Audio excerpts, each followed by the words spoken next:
There is a moment, quiet, almost imperceptible, when you realize that something you trusted completely has stopped behaving the way it should. Not dramatically, not with a crash or a warning siren, just a subtle shift, a measurement that doesn't quite land where it was supposed to, a pattern that almost repeats but doesn't, a silence where there should be signal, or a signal where there should be silence. You've probably experienced something like this in your own life. That unsettling sensation when the world around you moves in a way that feels slightly wrong, slightly off-center, like a photograph hung just a few degrees from level. You can't always articulate it immediately, but you feel it. And once you feel it, you can't unfeel it. That is where we are right now, in the early decades of the 21st century, with the universe itself. Scientists, brilliant, methodical, rigorously trained scientists, are standing in front of their data and feeling something they were not trained to feel: unease, not confusion in the ordinary sense. Science has always had confusion.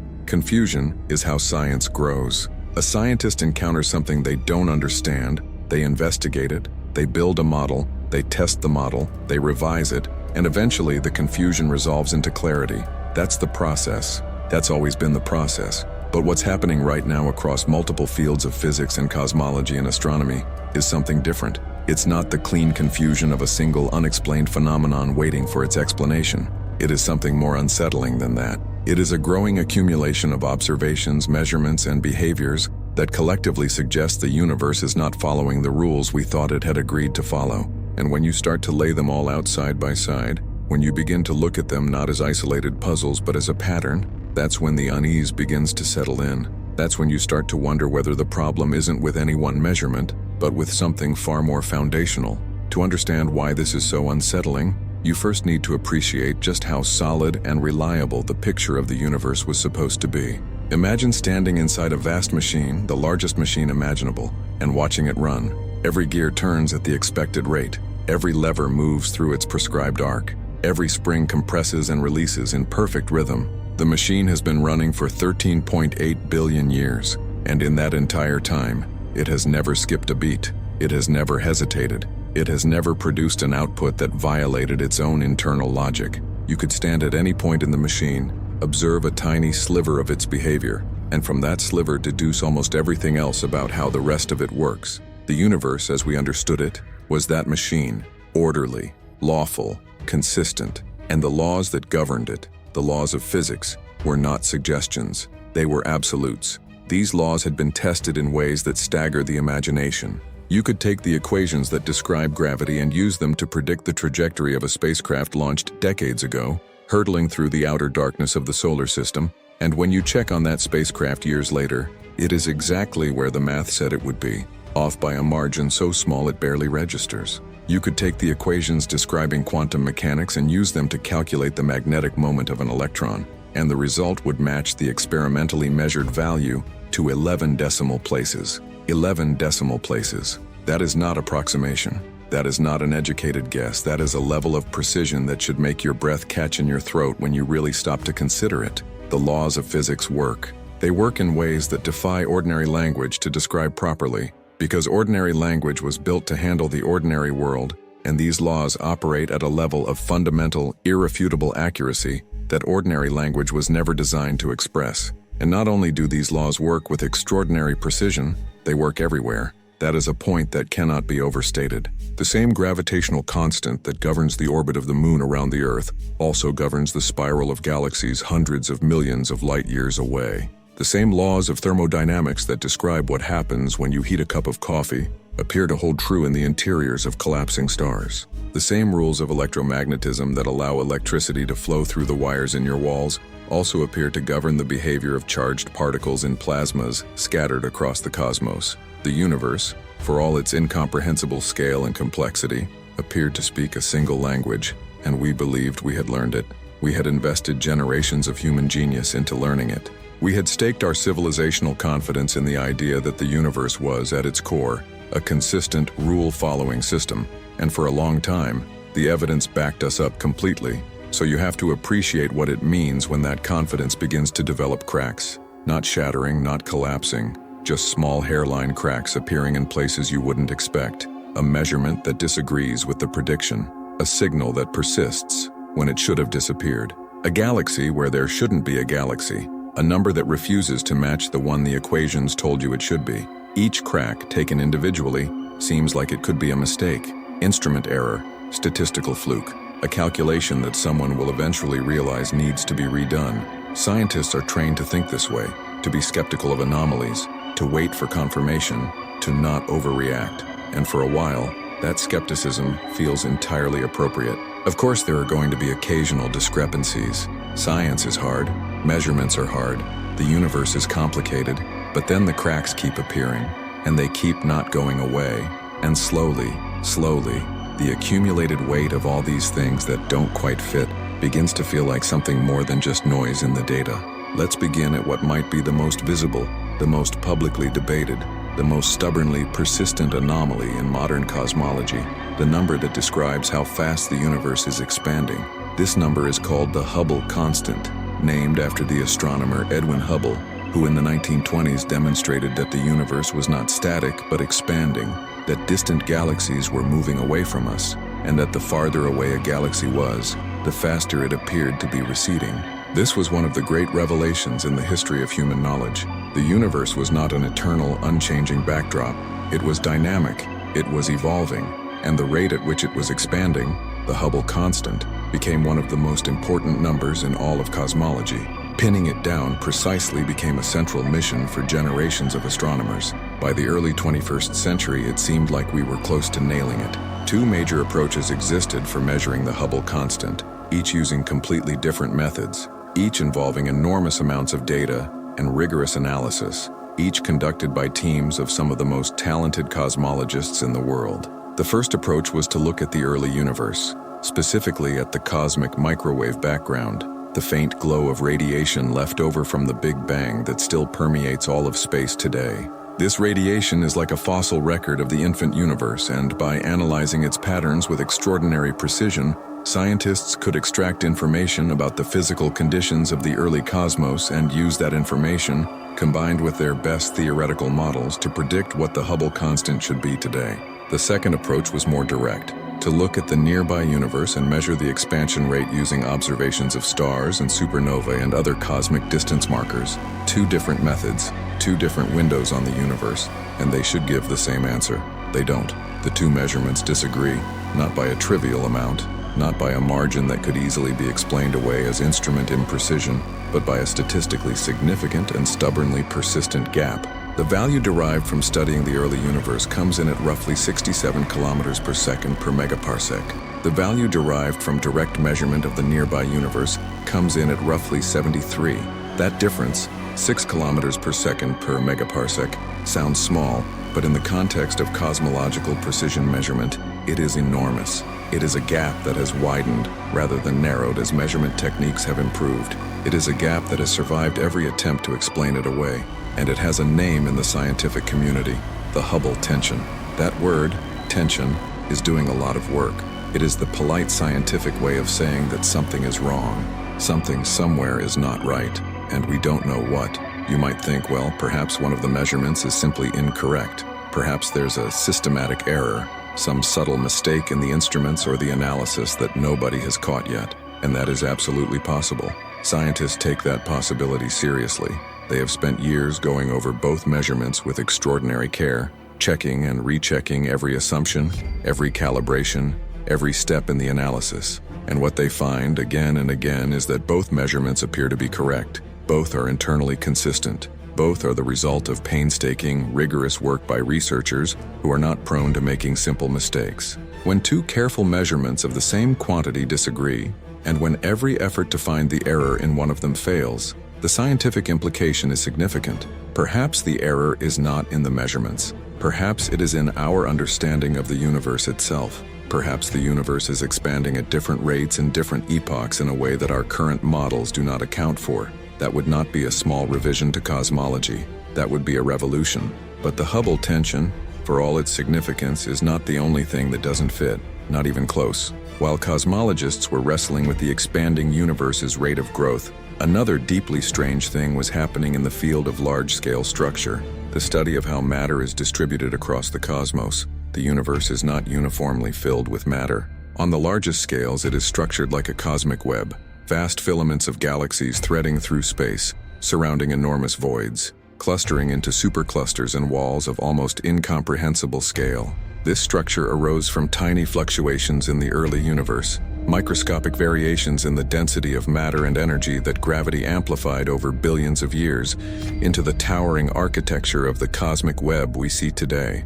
And our theoretical models do a remarkable job of predicting what this structure should look like: the size of the clusters, the distribution of the voids, the statistical patterns of how galaxies group together across different scales. But in recent years, that picture has developed its own unsettling wrinkles. Surveys of large-scale structure have been revealing what appears to be a deficit. Matter seems to be less clumped, less clustered than the models predict. This is measured through a parameter called sigma 8, which quantifies the amplitude of matter clustering on a particular scale. And when you compare the value of sigma 8, inferred from observations of the present-day universe, with the value predicted from the early universe data, they disagree, not by a massive amount, but enough to matter. Enough to signal that something about the growth of structure in the universe, the way matter has been pulling itself together under gravity over billions of years, is not proceeding exactly as expected. The universe seems to be less lumpy than it should be, less organized. And if you sit with that for a moment, it starts to feel deeply strange,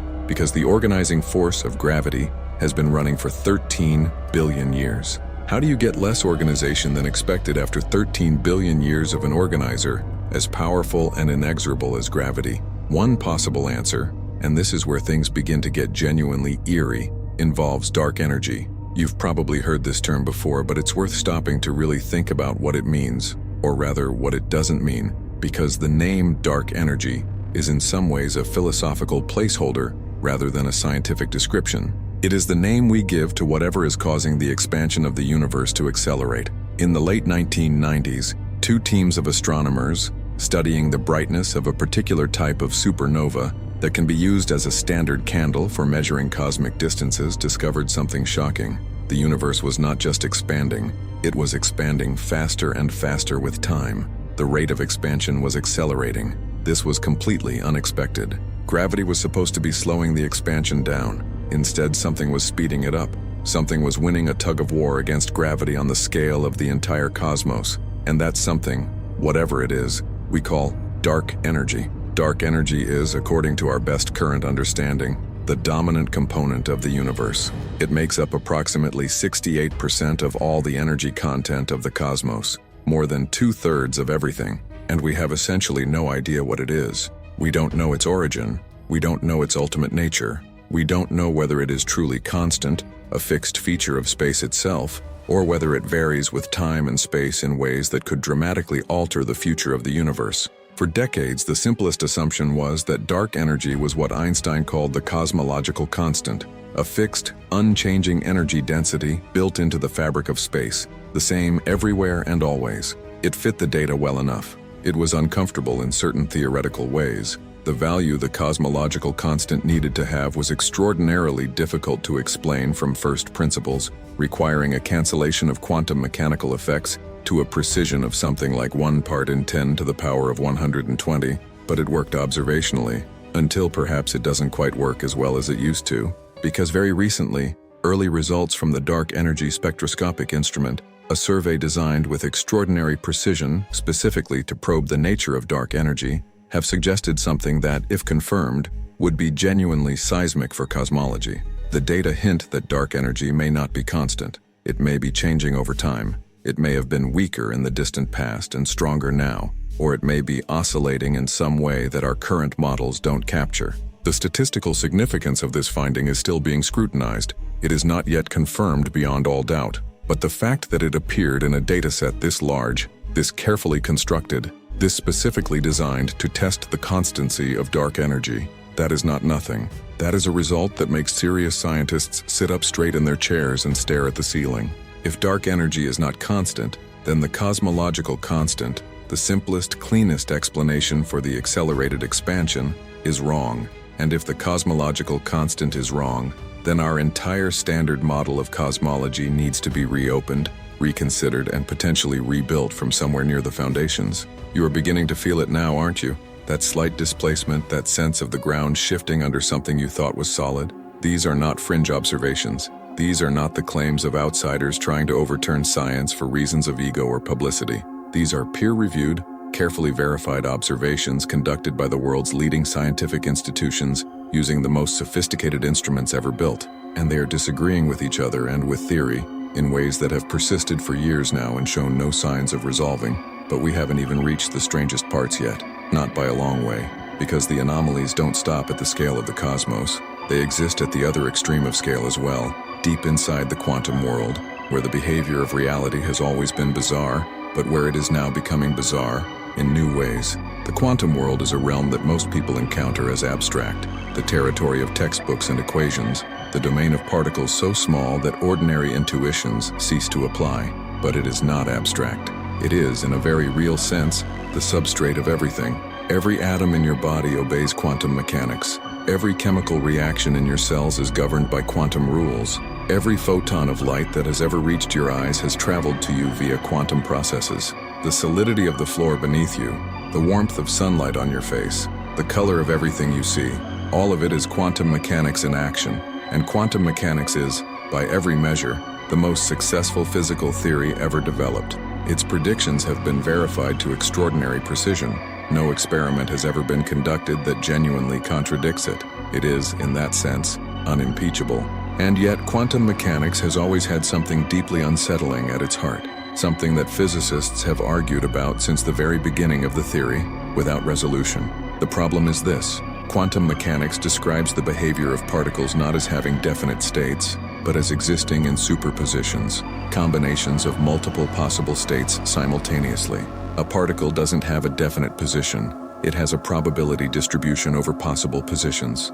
It doesn't have a definite spin. It has a quantum amplitude that encompasses multiple spin states at once. And this is not just a statement about our ignorance, about the fact that we don't know which state it's in. The theory says that the particle genuinely is in multiple states simultaneously until it is measured. The act of measurement, the interaction of the quantum system with a classical measuring device, collapses the superposition into a single definite outcome. But nobody knows exactly what measurement means in this context, or why it should cause a superposition to collapse, or what happens to all the other possible outcomes when it does. This is called the measurement problem, and it has been unsolved for nearly 100 years. What makes this particularly relevant right now is that experiments are becoming sophisticated enough to probe the boundary between quantum behavior and classical behavior in ways that were previously impossible, and what they're finding is not always what they expected.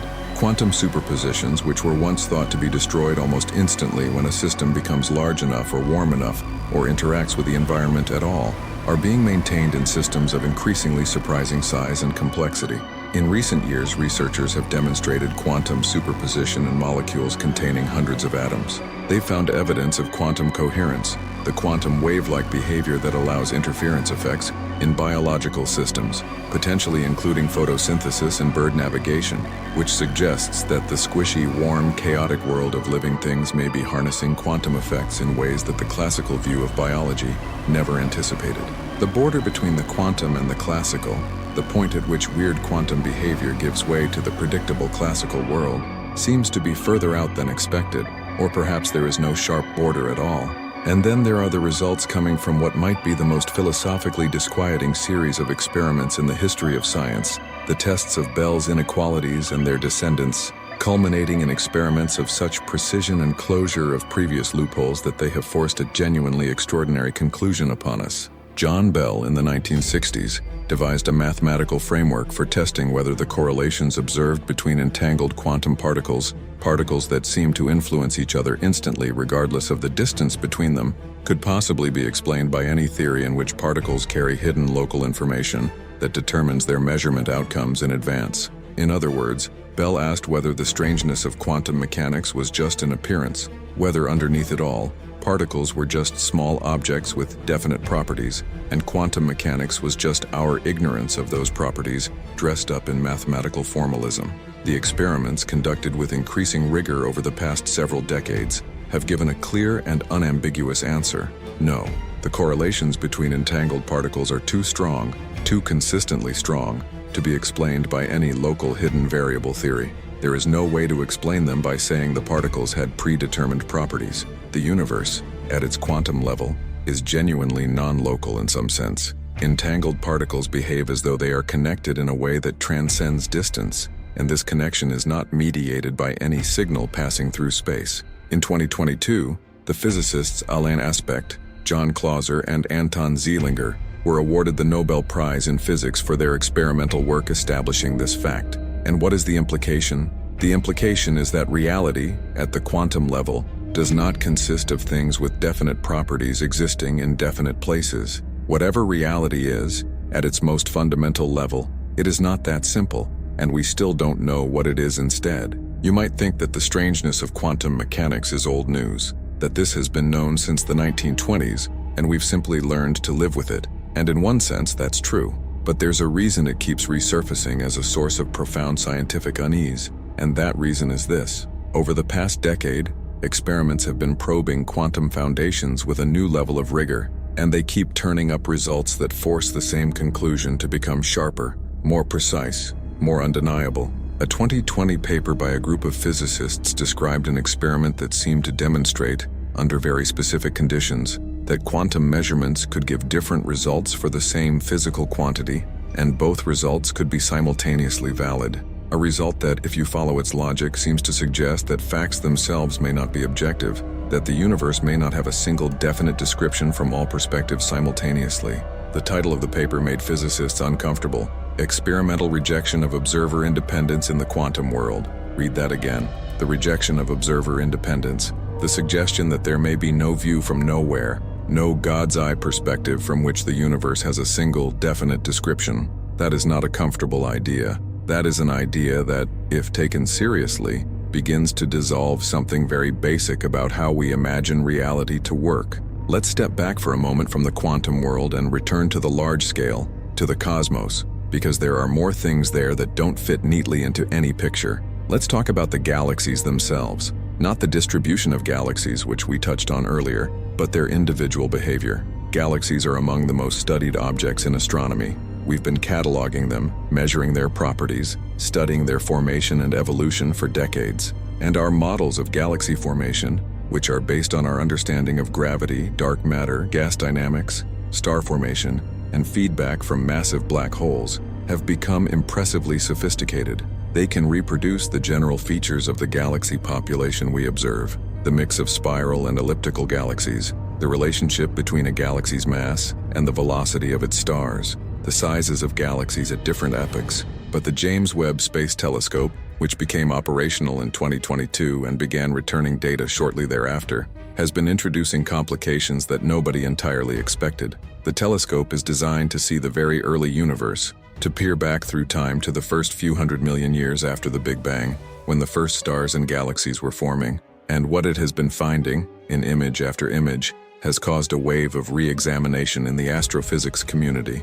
In the very early universe, earlier than our models suggested should have been possible, the James Webb Space Telescope has been finding galaxies, not just faint, primitive proto-galaxies, fully formed, massive, surprisingly well-organized galaxies. Galaxies that, according to the timeline of cosmic evolution, should not have had time to grow to the size and mass and structural maturity that they appear to have. Our models predict that large, massive galaxies should take billions of years to form. Some of the galaxies Webb is seeing appear to have reached enormous sizes and masses by when the universe was only a few 100 million years old. That is deeply, deeply puzzling. The reaction in the scientific community has been one of genuine surprise, not panic. Scientists don't panic, or at least they don't publicly panic, but something close to it, a cascade of papers, many of them with titles that would have seemed extraordinary just a few years ago, questioning whether our standard model of cosmology needs revision, whether dark matter behaves differently than assumed, whether there were previously unknown mechanisms for galaxy formation that operated in the early universe. Some researchers have pointed out that the measurements of these early galaxies' distances and masses carry significant uncertainties, and that the situation might look less extreme once better data is available. And that is a fair point. But even accounting for those uncertainties, the picture emerging from the James Webb Space Telescope is one in which the early universe appears to have been more organized, more structured, more productively galaxy-forming than our best models anticipated. Something made galaxies faster than it was supposed to be able to. Now you might be wondering whether all of these anomalies, the Hubble tension, The Sigma 8 problem, the dark energy hints, the early galaxies might be connected. That is exactly the right question to ask. And the honest answer is possibly. Possibly they are all symptoms of the same underlying issue.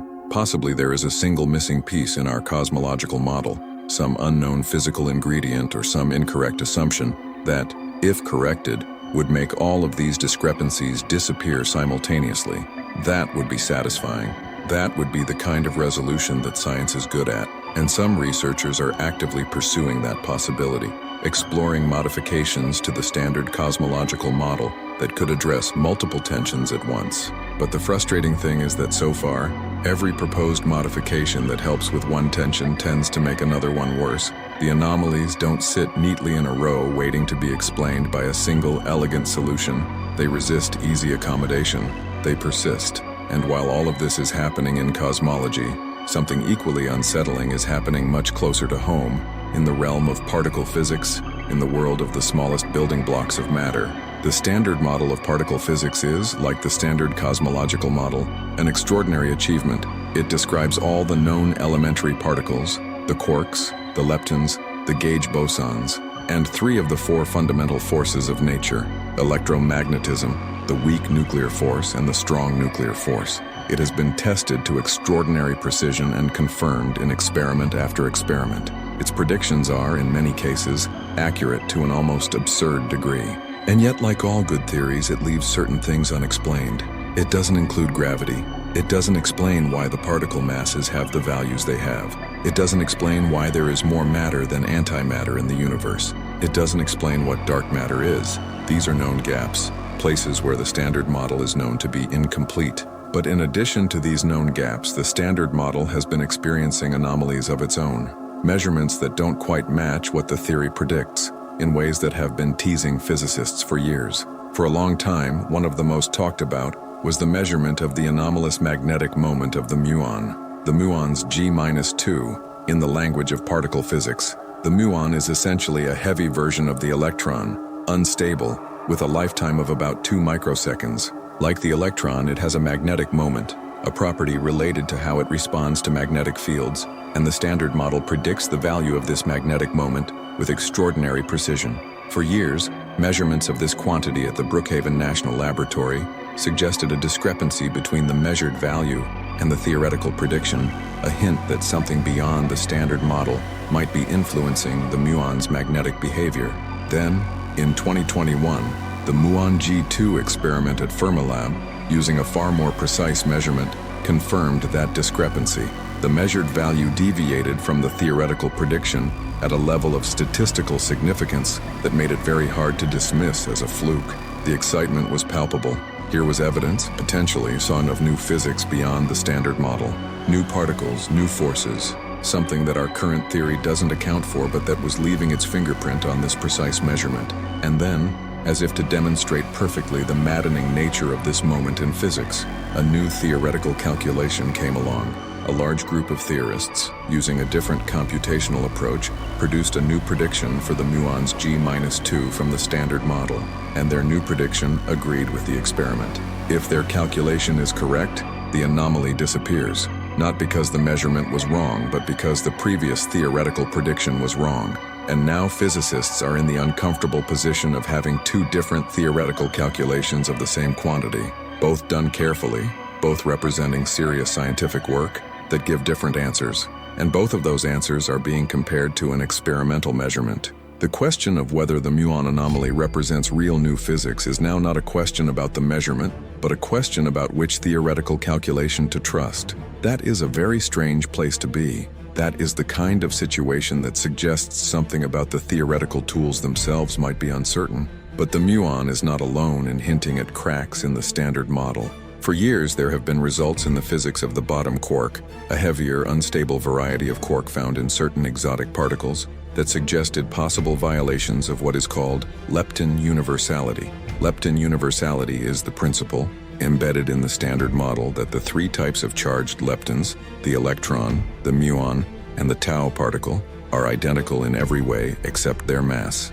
They should couple to all the fundamental forces with exactly the same strength. exactly the same way, scaled appropriately by their masses. The Standard Model makes definite predictions about the ratios of certain decay processes involving the bottom quark that should hold if lepton universality is respected, and for several years measurements at the LHCb experiment at CERN showed ratios that deviated from those predictions, not enormously, but persistently, across multiple different processes, consistently pointing in a direction that suggested the three types of leptons might not be as identical as the Standard Model insists. The reason this matters is that lepton universality is not just a random feature of the Standard Model.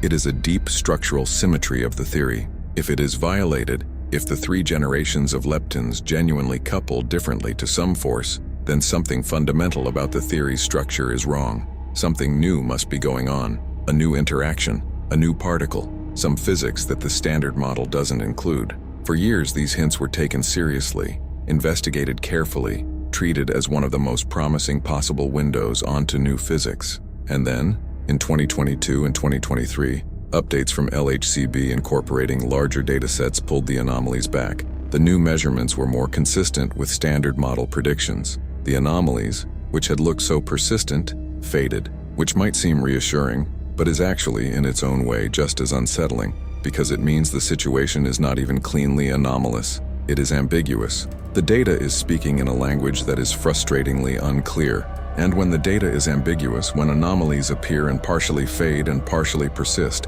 the uncertainty is worse than a clean anomaly would be.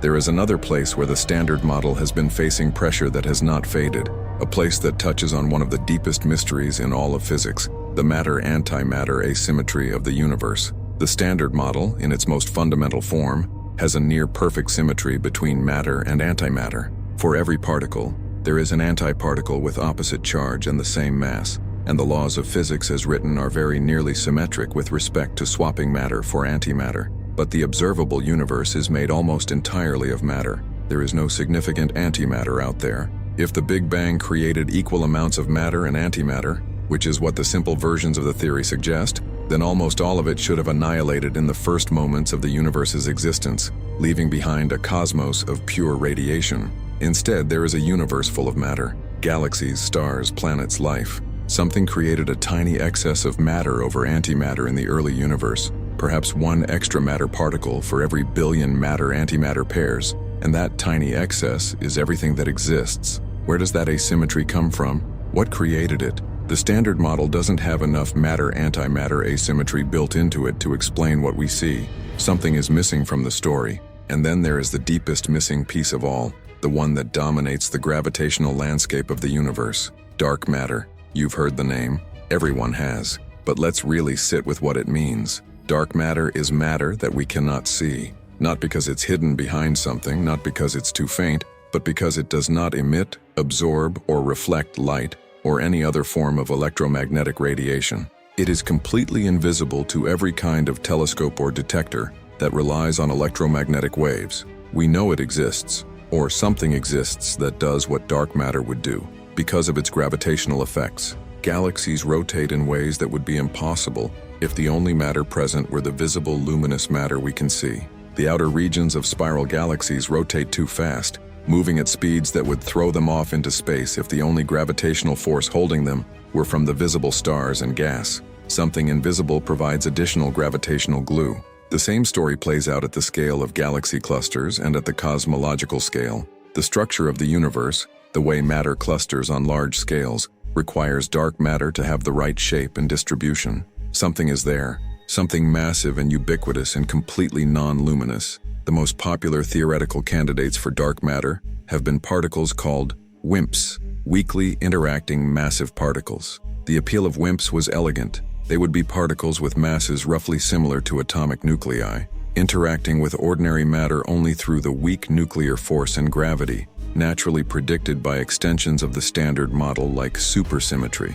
And crucially, they were detectable in principle. If you built a sufficiently sensitive detector deep underground, shielded from cosmic radiation, you might occasionally catch a dark matter particle colliding with an atomic nucleus and depositing a tiny but measurable amount of energy. This was an inspiring prospect. Decades of experiments were built around it. Detectors were made progressively more sensitive, progressively larger, progressively better shielded.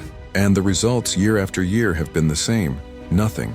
The most recent generation of dark matter detectors has reached sensitivities that would have seemed impossibly ambitious a decade ago. And they have found no WIMPs. Not one. This is not a trivial null result. The WIMP hypothesis had specific testable predictions about the interaction rate between dark matter and ordinary matter at various masses and cross-sections. The experiments have now ruled out vast swaths of that parameter space, enormous regions of the theoretical landscape where WIMPs could plausibly have lived, now excluded by the data. The most natural, most theoretically motivated dark matter candidates are increasingly constrained. They haven't been ruled out entirely. There are still parameter ranges that haven't been fully excluded, but the territory where they could exist is shrinking. And the non-detection of WIMPs is not just a problem for dark matter theory, it is also a problem for supersymmetry, the theoretical extension of the standard model that naturally predicted WIMPs and was for decades the leading candidate for new physics beyond the standard model. The Large Hadron Collider at CERN, the most powerful particle collider ever built, has also been searching for signs of supersymmetric particles. It hasn't found them either. The particular version of supersymmetry that was most strongly motivated by theoretical considerations appears to have been ruled out. So we have a universe in which 27% of the total energy content is dark matter, something massive and ubiquitous and gravitationally crucial. And we have spent decades searching for what it is, using multiple different experimental approaches with increasingly sensitive instruments, and we have found nothing. Nothing that can be identified as dark matter. Nothing that fits the most theoretically motivated candidates. And yet the gravitational evidence for dark matter's existence is overwhelming. It is there. It shapes galaxies. It shapes galaxy clusters. It shapes the large-scale structure of the cosmos. But we cannot catch it, identify it, or determine its nature. That is an extraordinary situation. That is a situation in which something that makes up more than a quarter of the universe, more than a quarter of everything, remains completely unknown to us in its fundamental nature, despite decades of direct search. If you sat with that fact long enough, really sat with it, you might start to feel a faint vertigo. But dark matter's mystery deepens further when you consider an alternative that some physicists have been taking increasingly seriously: the possibility that dark matter doesn't exist at all, not in the particle sense. The alternative, first proposed in the 1980s by the Israeli physicist Mordechai Milgram, is called modified Newtonian dynamics, or MOND. Milgram noticed something peculiar in the rotation data of galaxies, something that seemed to go beyond mere statistical pattern. The point at which a galaxy's rotation curve departs from what ordinary Newtonian gravity predicts, the point at which you need to invoke dark matter to explain the observed rotation speeds, consistently corresponds to a particular very small value of gravitational acceleration, not a particular distance from the galactic center, not a particular mass, a particular acceleration.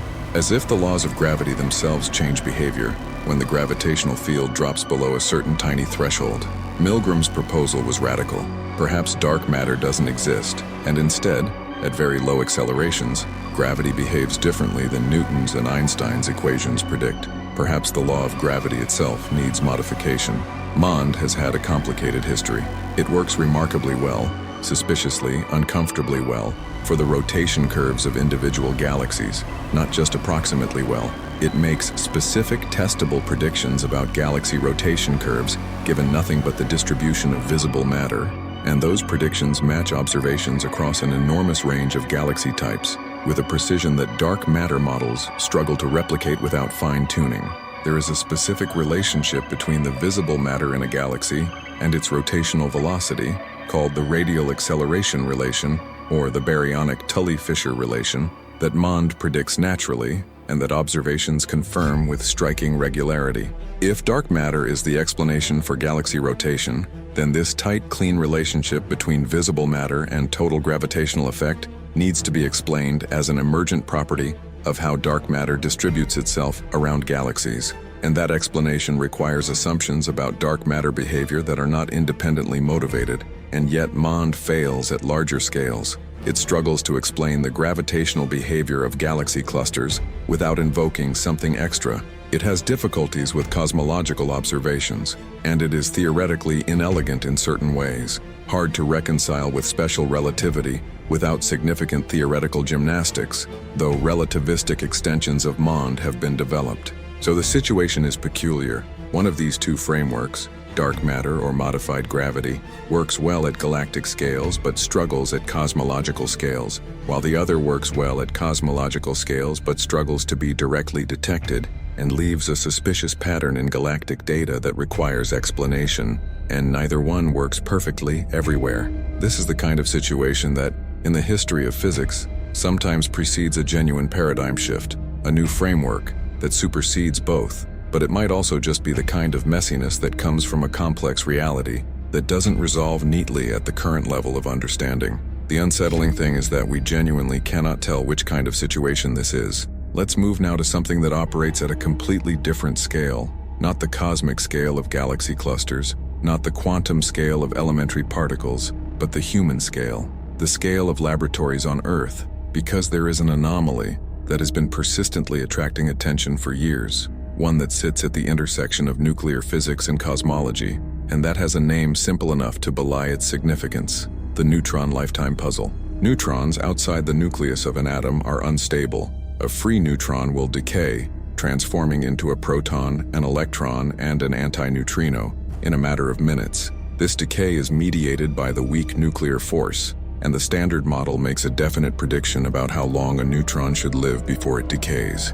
Measuring this lifetime precisely matters not just for particle physics but for cosmology, because the neutron lifetime feeds into calculations of Big Bang nucleosynthesis, the process in the early universe by which protons and neutrons combined to form the light elements, primarily hydrogen and helium. The ratio of helium to hydrogen in the universe depends on how long neutrons survived before decaying in those first few minutes after the Big Bang. There are two experimental methods for measuring the neutron lifetime. In the beam method, a beam of neutrons is sent through a detector, and you count how many decay products appear in a given time in a given volume, inferring the lifetime from the decay rate. In the bottle method, you trap ultra-cold neutrons in a magnetic or material bottle, count how many are left after a certain time, and directly measure the survival fraction. Both methods have been refined over decades by different experimental groups using different equipment, and they disagree. The beam method consistently gives a neutron lifetime of around 888 seconds. The bottle method consistently gives a lifetime of around 879 seconds, a difference of about 9 seconds. This is not a new discrepancy. It has been known for years and has been nicknamed the neutron lifetime puzzle. And both methods have been carefully scrutinized for systematic errors. Both appear to be doing the right thing.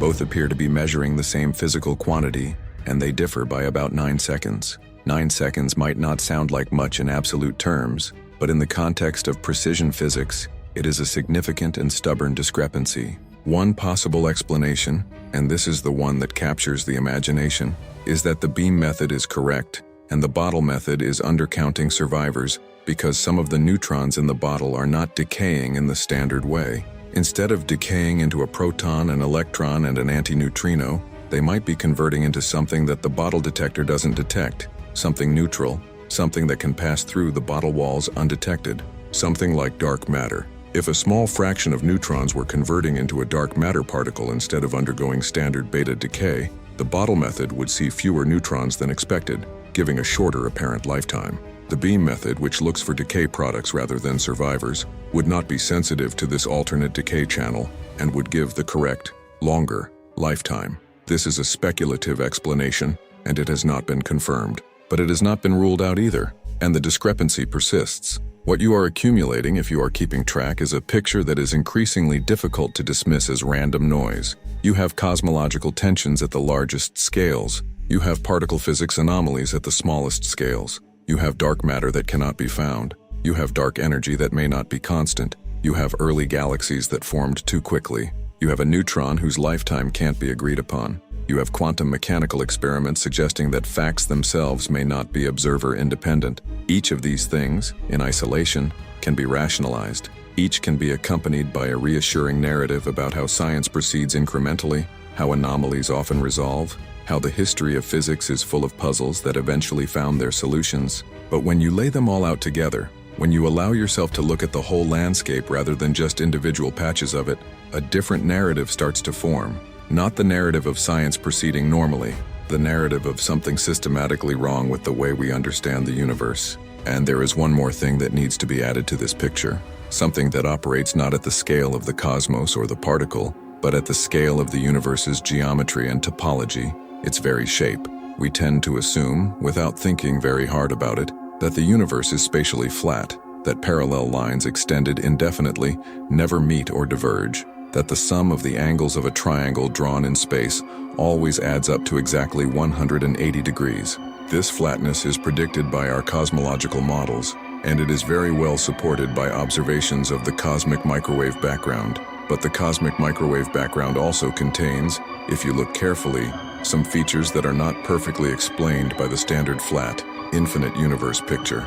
There are anomalies in the CMB, unexpected patterns in the distribution of its temperature fluctuations that have resisted clean explanation for decades. The most famous of these is called the cold spot, a region in the southern sky where the cosmic microwave background is significantly colder than the average, over a patch of sky large enough that it is statistically very unlikely to have arisen from ordinary random fluctuations.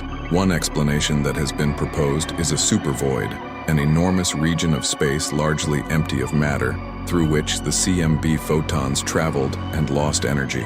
Such a supervoid might exist, and there are some indications of a large void in that direction. But even if the supervoid exists, its properties need to be carefully matched to explain the cold spot, and the accounting is not entirely clean.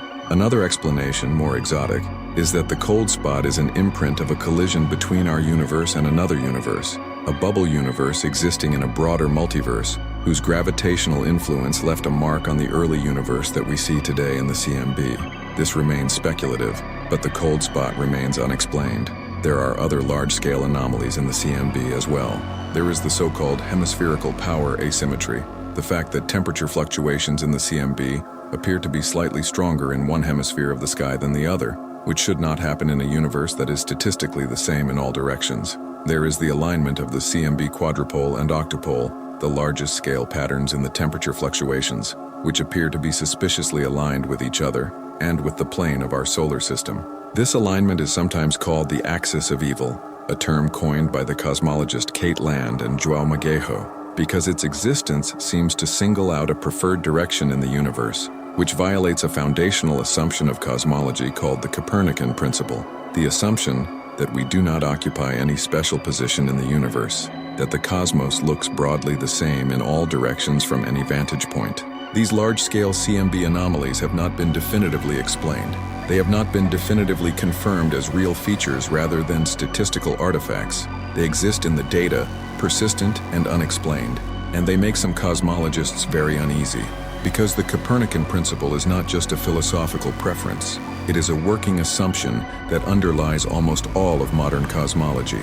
The entire framework of the standard cosmological model, the equations that describe the expansion of the universe, the calculations of structure formation, the predictions for the CMB, are built on the assumption that the universe is homogeneous and isotropic on large scales.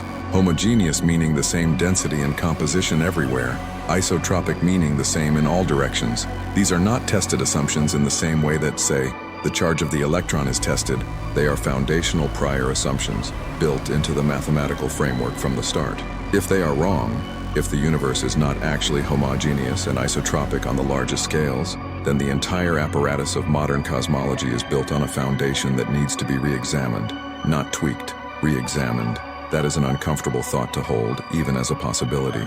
Let's now go even deeper, not into the physics of particles or the geometry of the universe, but into the nature of time. Time is something so fundamental to experience that it barely seems like something that needs explaining. You experience it constantly, continuously, irreversibly. Time flows forward. The past is fixed. The future is open. Causes precede effects. This is not just a feature of your experience. It appears to be a feature of physical reality. And yet the laws of physics at the fundamental level are almost entirely symmetric in time. The equations of quantum mechanics and general relativity, written in their most basic form, work equally well whether time runs forward or backward. If you took a movie of a collection of elementary particles interacting and ran it in reverse, the reversed movie would also be a physically valid sequence of interactions. At the fundamental level, there is no arrow of time, and yet there manifestly is an arrow of time. You cannot unscramble an egg.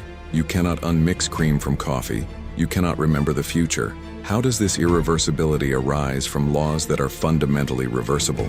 The standard answer involves entropy, the thermodynamic arrow of time arising from the fact that the universe started in an extraordinarily low entropy state and has been increasing in entropy ever since. This is true as far as it goes, but it immediately raises a deeper question. Why did the universe start in such a low entropy state? The Big Bang, whatever it was, began with conditions of extraordinarily specific, extraordinarily improbable orderliness, and we don't know why.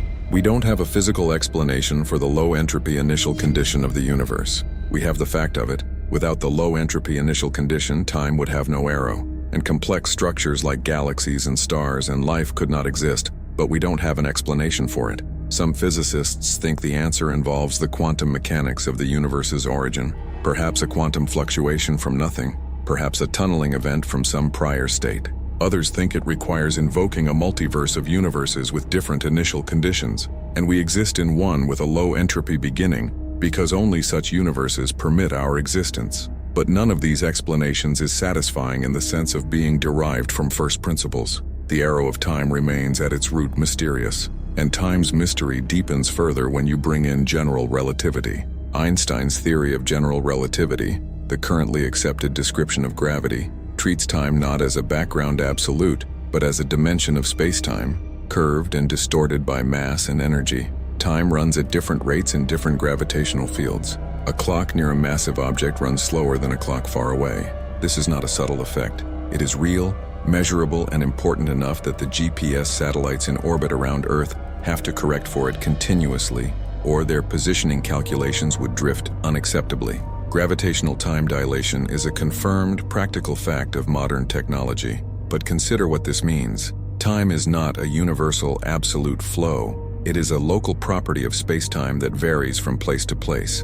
And at the extremes, near a black hole's event horizon for instance, the distortion of time becomes so extreme that, from a distant observer's perspective, an object falling into the black hole appears to slow down, freeze, and never actually cross the horizon. While from the infalling object's perspective, nothing special happens at the horizon at all. Two valid perspectives, two irreconcilable descriptions of the same event. This is not a paradox in the logical sense, the mathematics handles it, but it is a deeply unsettling property of reality if you think about it carefully. Black holes introduce their own gallery of unsettling physics, and one particular problem has been festering at the foundations of theoretical physics for decades without resolution: the black hole information paradox. Stephen Hawking in the 1970s showed that black holes are not completely black. They slowly emit thermal radiation due to quantum effects near the event horizon, a process now called Hawking radiation. This radiation carries energy away from the black hole, causing it to slowly shrink and eventually evaporate completely. But Hawking's original calculation suggested that this radiation was purely thermal, random, containing no information about what fell into the black hole. This would mean that when a black hole forms from a specific configuration of matter and subsequently evaporates, the information about that specific configuration is permanently destroyed. It is simply gone. And that is a profound problem, because one of the deepest principles of quantum mechanics, called unitarity, says that information is never truly destroyed. The evolution of a quantum state is always in principle reversible. Information is conserved. If Hawking radiation truly contains no information, then quantum mechanics is violated in the vicinity of black holes. And if quantum mechanics is violated, even locally, even in extreme conditions, then the entire foundation of the most successful physical theory ever developed is not as absolute as we thought. This is the black hole information paradox, and it has been argued about, from every conceivable angle, for 50 years, without resolution. Physicists of the highest caliber, Stephen Hawking, Roger Penrose, Juan Maldacena, Leonard Susskind, Gerard de Hooft, Stephen Schenker, and many others, have devoted enormous intellectual effort to it. Various proposed resolutions exist. Perhaps the information is encoded in subtle correlations in the Hawking radiation. Perhaps it escapes at the end of the black hole's evaporation in a final burst. Perhaps black holes don't actually evaporate completely, but leave behind stable remnants that store the information. Perhaps the interior of a black hole is somehow connected to regions far outside it through wormhole-like structures. A recent and particularly dramatic proposal involves what are called firewalls. The idea that the horizon of a sufficiently old black hole is not an empty region of space that an infalling observer passes through unnoticed, but a wall of intense radiation that destroys anything crossing it. This would solve the information paradox by preventing the paradoxical situation from arising, at the cost of violating another principle of general relativity, the equivalence principle, which says an infalling observer should not notice anything special at the horizon. You can save quantum mechanics at the cost of general relativity, or you can save general relativity at the cost of quantum mechanics, but you can't obviously save both. The black hole information paradox is not just an abstract philosophical puzzle. It is a symptom of the deepest failure in theoretical physics, the failure to reconcile general relativity and quantum mechanics. These are the two most successful theories in the history of science. Together, they describe essentially all of known physics, and they are fundamentally incompatible, not just technically different, not just using different mathematical languages that would need to be translated, but actually making contradictory predictions in the extreme regimes where both should apply simultaneously. The interior of black holes, the first moments of the Big Bang, the nature of spacetime at the Planck scale. General relativity describes spacetime as a smooth, continuous fabric, curved by energy and mass. Quantum mechanics describes energy and matter as fundamentally discrete and probabilistic, subject to the uncertainty principle, whose fluctuations at the smallest scales are violent and granular. When you try to apply quantum mechanics to the gravitational field, to quantize gravity the way the other forces have been quantized, the mathematics breaks down. You get infinities that cannot be removed. The calculation becomes inconsistent. String theory was, for decades, the leading candidate for a theory of quantum gravity, a framework in which the fundamental objects are not point particles but tiny, vibrating strings, whose different modes of vibration correspond to different particles, and which naturally incorporates both quantum mechanics and general relativity at the Planck scale. It is mathematically extraordinarily rich, and in that richness lies both its appeal and its problem. The richness of string theory turns out to allow not one unique universe but an almost inconceivably vast number of possible universes, the famous string theory landscape, containing somewhere in the vicinity of 10 to the power of 500 distinct possible sets of physical laws, each corresponding to a different low-energy configuration of the extra dimensions that string theory requires. 10 to the 500. That is not a large number in the sense of something you can intuit. That is a number so astronomically vast that it makes the number of atoms in the observable universe look negligible. And if any of these possible universes is consistent with the laws of physics, then string theory, in a practical sense, predicts nothing. It is consistent with essentially anything. This is the landscape problem, and it is a genuine crisis for the program of using string theory to derive the physics of our universe from first principles. If you can get almost any universe from string theory, then finding that our universe is consistent with string theory tells you nothing. Loop quantum gravity, the main competitor to string theory as a theory of quantum gravity, takes a completely different approach, quantizing spacetime itself rather than the fields living on it, and has its own suite of predictions and its own suite of unresolved issues. The broader program of quantum gravity has been active for decades and has produced extraordinary mathematics and deep insights, but it has produced nothing that can yet be tested experimentally. The Planck scale, the scale at which quantum gravity effects should become important, is some 20 orders of magnitude smaller than the scales probed by the Large Hadron Collider. It is utterly inaccessible to direct experimental investigation with any technology we can currently conceive of. And so the two great frameworks of modern physics remain unreconciled, separated by a theoretical gulf that nobody has yet found a way to bridge. You can feel, if you are paying attention, the way in which the picture has been shifting under your feet. We began with something solid and reliable. The extraordinary success of physics, its tested precision, its explanatory power, and then, item by item, observation by observation, anomaly by anomaly, something has been eroding that solidity. Not breaking it, the laws of physics still work in the regimes where they've been tested. Airplanes still fly, GPS still works, nuclear reactors still run. The machinery of applied physics is not in question. But at the frontiers, at the edges of what is known, where the most fundamental questions live, the machinery is grinding. Measurements disagree. Theories fail to predict what's observed. Searches for predicted phenomena come up empty. The two foundational theories of physics are irreconcilable.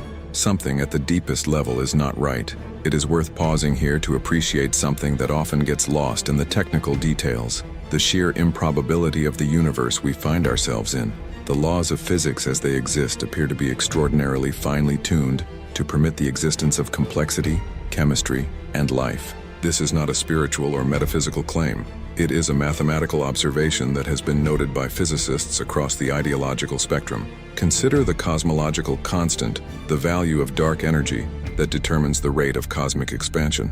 If it were larger by even a small factor, the universe would have expanded so rapidly that matter could never have clumped together to form galaxies and stars. If it were smaller, if it were negative, the universe would have recollapsed long before stars could form. The actual value is extraordinarily small, close to zero, but not exactly zero.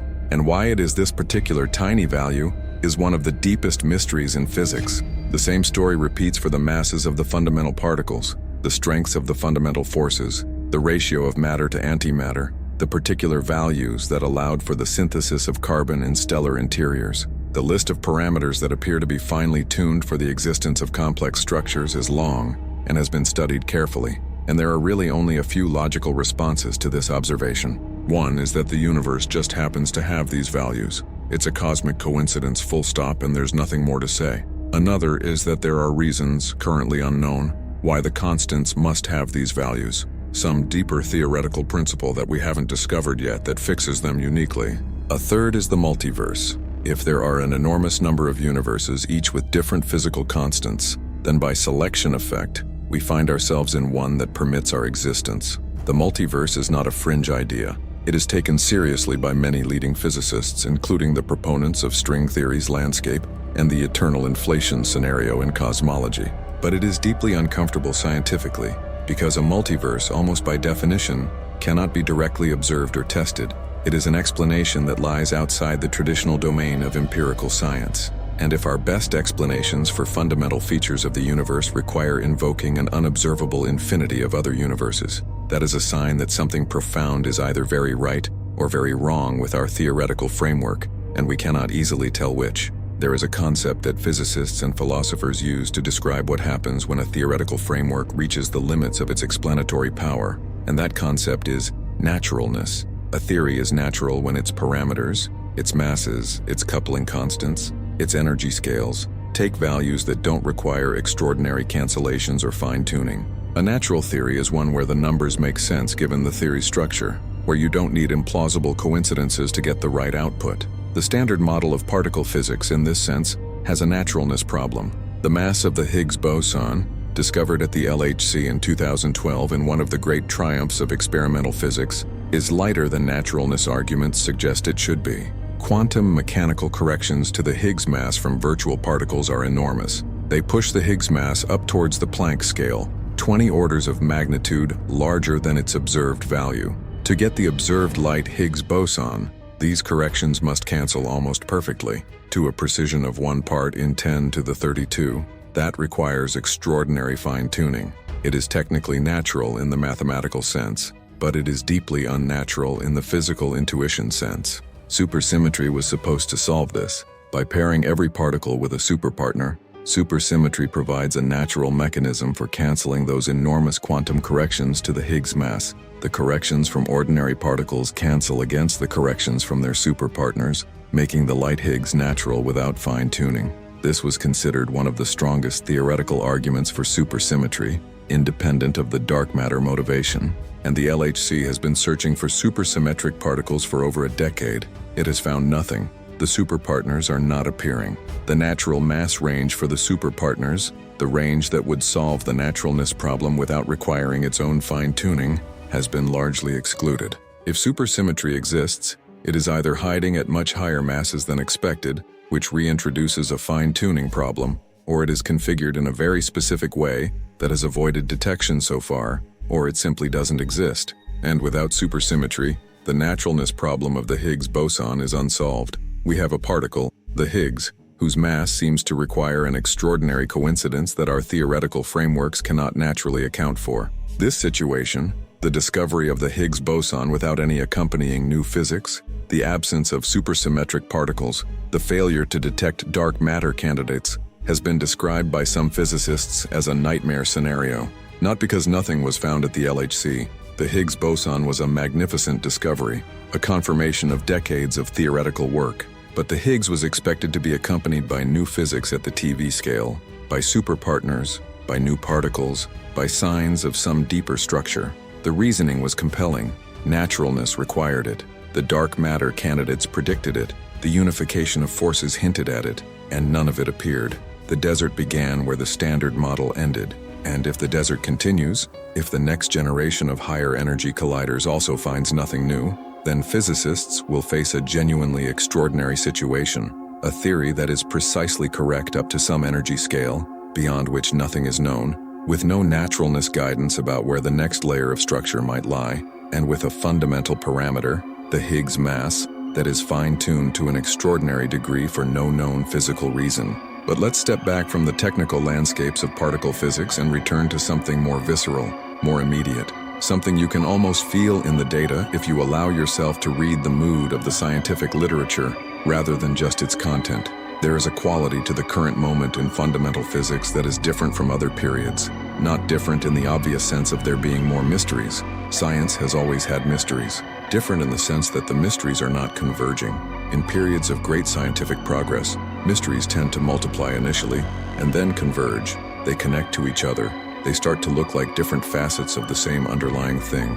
The number of unexplained phenomena decreases as new frameworks absorb them. What is happening right now looks more like the opposite. The anomalies are not converging. They are multiplying. They are persisting. And the theoretical frameworks proposed to address them are proliferating without resolving into consensus. Modified gravity theories compete with dark matter theories. String theory competes with loop quantum gravity. The cosmological constant competes with dynamical dark energy. Different approaches to the interpretation of quantum mechanics proliferate rather than converging. The landscape of theoretical options is expanding, not contracting. There is a sociological dimension to this that is worth acknowledging, because science is a human enterprise and humans respond to situations in human ways. There is, in certain corners of the physics community, a palpable frustration, a feeling that the field has been running in place for too long, generating enormous technical sophistication without fundamental conceptual breakthrough. The last unambiguous revolution in fundamental physics was quantum mechanics and general relativity, 100 years ago. Everything since has been, in a sense, working out the consequences of those two frameworks. Remarkable work, Nobel Prize-winning work, but not a third revolution of comparable magnitude. Some physicists speak openly about this stagnation. Others push back, pointing to the enormous progress in understanding the implications of existing theories, the discovery of the Higgs, the detection of gravitational waves, the imaging of black holes, and they are right that these are extraordinary achievements. But they are achievements of confirmation, confirmations that the existing theories are right, not discoveries of a fundamentally new layer of reality. The standard model, despite its naturalness problems, works. General relativity, despite its incompatibility with quantum mechanics, works. The experiments confirm the predictions, the theories hold, and yet the deepest questions remain completely open. Gravitational waves deserve more than a passing mention here, because they are both a triumph and, in their own subtle way, a source of new puzzles. The detection of gravitational waves by the LIGO and Virgo detectors, beginning in 2015 with the observation of two merging black holes, was a scientific achievement of the first magnitude, the confirmation of a prediction Einstein made a century earlier, the opening of a completely new window on the universe, the beginning of what researchers call multi-messenger astronomy. And the observations since then have been extraordinary. Binary black hole mergers, neutron-star mergers, events where the gravitational wave signal arrived simultaneously with light and other electromagnetic radiation from the same event. This simultaneous observation provided some of the most precise tests of general relativity ever conducted, confirming that gravitational waves travel at the speed of light to extraordinary precision, ruling out entire classes of modified gravity theories. But the gravitational wave data has also been accumulating in ways that are beginning to generate their own questions. As the catalog of observed mergers grows, statisticians studying the population of black hole masses are noticing features in the distribution that are not fully understood, clumps and gaps in the mass spectrum of black holes that might reflect something about their formation history, or might reflect something about the physics of stellar collapse, or might even reflect something more exotic. And there is the matter of the neutron-star merger event, GW170817, whose aftermath was observed across the electromagnetic spectrum and whose properties constrained neutron-star physics in ways that have created tension with some theoretical models of the nuclear equation of state. The neutron star interior, it turns out, is not as well understood as we thought. The physics of ultra-dense nuclear matter compressed to densities far exceeding the density of an atomic nucleus, involves quantum chromodynamics in regimes that cannot be calculated precisely, and the observations from neutron star mergers are probing those regimes in ways that are beginning to reveal that our models may be inadequate. And then there is one of the most haunting things in all of modern physics, something that sits not at the frontier of observation, but at the frontier of theory, in a place where pure mathematics and fundamental physics intersect, and where a question has been sitting for decades that nobody knows how to answer. It concerns the nature of space-time at the smallest scales. We know from quantum mechanics that any field, the electromagnetic field, the gravitational field, will fluctuate at the quantum level. Space cannot be perfectly smooth. At the Planck scale, approximately 10 to the negative 35 meters, quantum fluctuations of space-time geometry should be violent enough to destroy the concept of a smooth space entirely. Space-time at that scale should be a roiling, foaming chaos, sometimes called space-time foam, in which the very concepts of distance and direction become ill-defined. This is what general relativity and quantum mechanics together suggest happens at the Planck scale, but we have never observed any effect of space-time foam. Observations of very high-energy gamma rays, traveling across billions of light-years of universe, have been used to search for cumulative effects of space-time granularity. The idea is that if space-time is grainy at the Planck scale, high-energy photons and lower-energy photons might travel at slightly different speeds due to their different interactions with the quantum space-time structure. If they do, then photons of different energies emitted simultaneously from a distant gamma-ray burst should arrive at Earth at slightly different times, and the longer the travel distance, the larger the accumulated delay. The Fermi Gamma Ray Space Telescope has observed gamma-ray bursts from billions of light-years away and found no such dispersion. Photons of different energies arrive simultaneously, to extraordinary precision. This either means that space-time is not foamy at the Planck scale, which would be surprising if quantum gravity is real, or it means that the particular kind of dispersion that was searched for does not arise from the kind of quantum gravity that actually exists. But it is one more place where a predicted effect is absent when theory suggested it should be there. You have been traveling with this narrative for a while now, accumulating observations and anomalies and tensions and failures, and perhaps you have noticed something about how you feel, not alarmed exactly, not in the way you would feel if you learned of a concrete, immediate danger, something subtler than that, something more like the feeling you get when you're reading a book, and the plot has been slowly, almost imperceptibly, moving in a direction that makes you realize the comfortable resolution you were expecting is not coming, that the story is going somewhere stranger than you anticipated, that the author knows something you don't yet know, and that what they know is not reassuring. That is the appropriate emotional register for what we're discussing, not panic, not despair, something more like a quiet, deepening realization that the story of the universe, the story we thought we knew, the story of orderly laws and predictable behavior and ultimate explanations, has more chapters to it than we realized, and the chapters we haven't read yet may contain surprises that dwarf everything that has come before. Let's now enter territory that is genuinely at the edge, not the edge of experimental observation, but the edge of what physics can say about reality. Because there is a set of ideas that has been gaining serious attention among theoretical physicists, ideas that would once have been dismissed as philosophy or science fiction, but that are now being discussed in peer-reviewed journals by researchers at major institutions. These ideas all share a common theme, the suggestion that space and time, as we experience them, as our instruments measure them, as our theories describe them, may not be fundamental, they may be emergent, they may be large-scale approximations that arise from some more basic, more fundamental structure that looks nothing like space and time at all.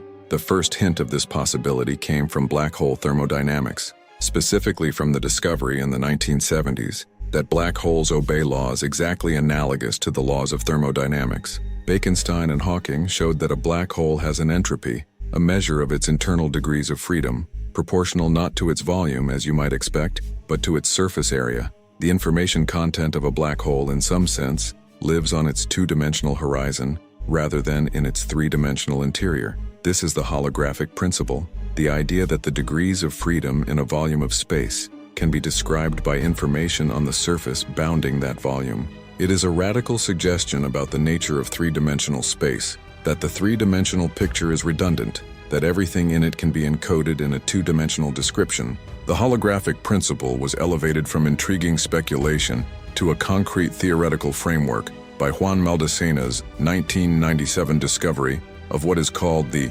ADS-CFT correspondence, a precise mathematical equivalence between a theory of gravity in a particular curved spacetime and a quantum field theory without gravity living on the boundary of that spacetime. This correspondence, which has been studied intensively for over 25 years and confirmed in countless theoretical checks, demonstrates explicitly that a quantum theory without gravity can be exactly equivalent to a theory with gravity in one more dimension. The extra dimension of space in this correspondence is an emergent feature that arises from the quantum entanglement structure of the lower dimensional theory. Space, at least one dimension of it, is not fundamental. It emerges. It is a derived quantity, arising from something more primitive, the pattern of quantum correlations between degrees of freedom that don't themselves live in space in any obvious sense. The implications of this, if you follow them carefully, are extraordinary, because if one dimension of space can be emergent, if it can arise from quantum entanglement in a theory that doesn't intrinsically have that dimension, then perhaps all dimensions of space are emergent in the same way. Perhaps the three-dimensional space you inhabit, the space through which you move and in which every physical object you have ever encountered is embedded, is not a fundamental feature of reality. Perhaps it is an approximation, a large-scale pattern, that arises from something beneath it that has no spatial character at all. This is not a fringe speculation. This is an active and serious research program pursued by researchers at Harvard, Princeton, MIT, the Institute for Advanced Study, and institutions around the world. The question is not whether it is a crazy idea. It may well be correct, but what it means. Because if space is emergent, then the laws of physics as we write them, laws that are built on the assumption of a spatial arena in which things happen, are themselves only approximately valid. They are effective descriptions of the emergent layer, not of the fundamental layer beneath it. And spacetime's emergent nature connects to something even more provocative, a connection between entanglement and geometry that has been one of the most exciting and unsettling theoretical developments of the past decade. The Ryu-Takayanagi formula, developed in the context of ADS-CFT, shows that the area of certain geometric surfaces in the bulk spacetime, in the gravitational description, is directly related to the entanglement entropy of corresponding regions in the boundary quantum theory. In other words, geometry is entanglement, the distances between points in space, the curvature of spacetime, the geometric structure of the gravitational universe. These are not primary features. They are expressions of the pattern of quantum entanglement in the underlying non-spatial description. When entanglement is strong, regions are close together in the emergent geometry. When entanglement is weak or absent, regions are far apart or disconnected. Spacetime in this picture is literally woven from quantum entanglement. Entanglement is the thread, and geometry is the fabric. Mark van Raamsdonk's 2010 paper, Building Up Spacetime with Quantum Entanglement, made this vivid with a thought experiment. Imagine taking a quantum system that describes a connected spacetime and gradually reducing the entanglement between two halves of it. As the entanglement decreases, the corresponding spacetime region connecting the two halves, the geometric bridge between them, becomes thinner and thinner until when the entanglement reaches zero, the spacetime splits into two disconnected pieces. Entanglement holds space together. Without it, space falls apart. This is a picture of reality so different from what ordinary intuition suggests that it barely fits into language built for ordinary experience. Space is not the container in which things happen. Things, quantum things, entangled things, are the container in which space happens. The reversal of that relationship is not a minor philosophical adjustment. It is a complete inversion of what we thought was fundamental. And this brings us inevitably to the question that some physicists and philosophers find the most unsettling of all, a question that hovers at the edge of science and touches something that science has traditionally avoided, the question of consciousness and its relationship to the physical world. Quantum mechanics, in its original Copenhagen interpretation, gave a special role to the observer. The act of measurement, of observation, was what caused the quantum superposition to collapse into a definite outcome. This seemed to suggest that the observer, and by extension consciousness, played a fundamental role in determining physical reality. Most physicists rejected this reading as naive, insisting that measurement means any physical interaction with a sufficiently large system, and that consciousness has nothing to do with it. But the problem has never fully gone away, because the measurement problem, the question of what exactly constitutes a measurement and why measurement causes the collapse, remains unsolved. The many worlds interpretation of quantum mechanics, first proposed by Hugh Everett in 1957, attempts to solve the measurement problem by eliminating collapse entirely. In the many worlds picture, the quantum state never collapses. Instead, every time a quantum measurement is made, the universe branches. Every possible outcome is realized in a different branch of an ever-proliferating multiverse of parallel worlds. You measuring the spin of an electron branch into two versions of yourself, one who measured spin up, one who measured spin down. Both exist. Both are equally real. The appearance of collapse from within any given branch is an illusion arising from the fact that the different branches cannot interfere with each other once they have diverged sufficiently. The many worlds interpretation is taken very seriously by many physicists. It is mathematically clean. It requires no additional postulates beyond the standard Schrödinger equation, and it avoids the measurement problem by radical realism, taking the wave function completely seriously as a description of everything that exists. But it requires accepting a literally infinite proliferation of equally real parallel universes, and it faces deep conceptual problems in explaining why the probability of outcomes in any given branch should follow the Born rule, the standard quantum mechanical probability formula. Other interpretations exist: pilot wave theory, relational quantum mechanics, cubism, consistent histories, and each resolves some of the foundational puzzles while creating others. The existence of multiple, mutually incompatible interpretations of quantum mechanics, each making the same experimental predictions, each internally consistent, each preferred by serious physicists who disagree strongly with the others, is itself a statement about the depth of our confusion. We have been using quantum mechanics for a century. It is the most precisely tested theory in all of science, and we genuinely do not agree on what it is saying about the nature of reality. We have the equations. We know how to use them to make predictions. We do not know what reality is like in a way that makes those equations make sense. That is an extraordinary situation. That is a situation in which the most successful scientific tool in human history is being used without anyone truly understanding what it means. Let's return once more to the cosmos, to the very large scale, and to something that has been discovered relatively recently that adds another layer of strangeness to an already strange picture. In 2003, astronomers detected an enormous structure in the universe, a supercluster of galaxies so large that its very existence seemed to challenge the standard cosmological model. Called the Sloan Great Wall, it stretched across about 1 billion light-years, making it one of the largest known structures at the time, but it was followed by even larger ones. The Hercules Corona Borealis Great Wall, detected in 2013 and confirmed in subsequent studies, appears to span approximately 10 billion light-years, a structure so large that it exceeds the theoretical upper limit on the size of structures that should be able to form under the standard cosmological model. The standard model sets a limit on how large coherent cosmic structures can be, based on the physics of how structure grows under gravity and the expansion of the universe. Structures beyond a certain scale, roughly around the billion light-year range, should not exist, because the expansion of the universe would have prevented gravity from pulling matter together over such vast distances. The Hercules Corona Borealis Great Wall, if it is confirmed as a coherent structure and not an artifact of the way the data was processed, is larger than that limit, significantly larger.